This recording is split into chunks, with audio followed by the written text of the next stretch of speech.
प्रशंसा हो रही थी और विश्व के बहुत प्रमुख देशों का head of the state, head of the government और कई जाने माने हस्तियां भारत का तारीफ करके एकजुट बहुत अच्छा काम चल रहा था।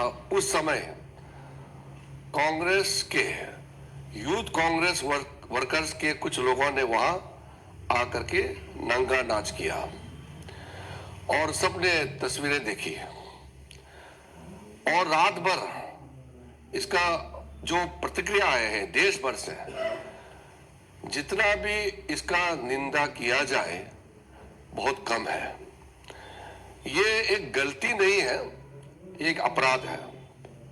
देश के खिलाफ बहुत बड़ा अपराध काम किया है कांग्रेस वालों ने।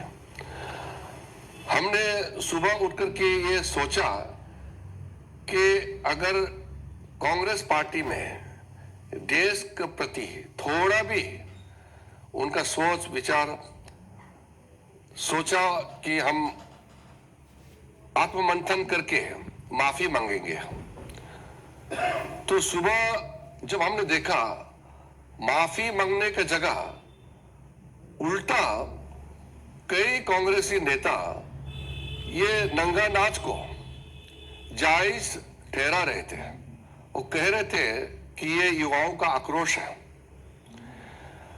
अगर युवाओं का आक्रोश को देश को बदनाम करने के लिए, दुनिया के सामने में भारत को बदनाम करने के लिए अगर इस्तेमाल करते हैं, तो इससे ज्यादा शर्मनाक कुछ और हो नहीं सकता है। जब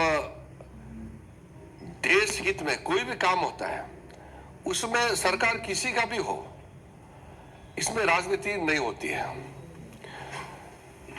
और जब देश का प्रतिनिधि करता है, उसमें राजनीति बिल्कुल नहीं होती है। यूनाइटेड नेशन में या किसी भी देश में जब कोई भी किसी भी दल के हो, किसी भी वर्ग के, जब भारत के ऑफिशियल रिप्रेजेंटेटिव होता है, तो देश को ले जाते हैं और देश के लिए बोलते हैं। उसमें कोई आपस में तू मैं करने का कोई जगह नहीं होते हैं। लेकिन कुछ समय से हम देख रहे हैं कि कांग्रेस का हताशा, क्योंकि वो चुनाव नहीं जीत पाते हैं, लोगों को भरोसा प्राप्त नहीं कर पा रहे हैं, अब ये देश के खिलाफ बन गए हैं। हम तो कहते हैं कि कांग्रेस वाले अगर भारतीय जनता पार्टी को अटैक करते हैं, भारतीय जनता पार्टी को क्रिटिसाइज करते हैं, तो ये लोकतंत्र में ठीक बात है, कोई बात नहीं, ये तो चलता है, हम मान सकते हैं। थोड़ा भाषा का मर्यादा रखें। और सरकार के नीति के खिलाफ भी अगर कुछ बोलते हैं तो वो बोलने का आजादी है। संसद में हो या संसद के बाहर सरकार के खिलाफ प्रदर्शन करना है, कर सकते हैं।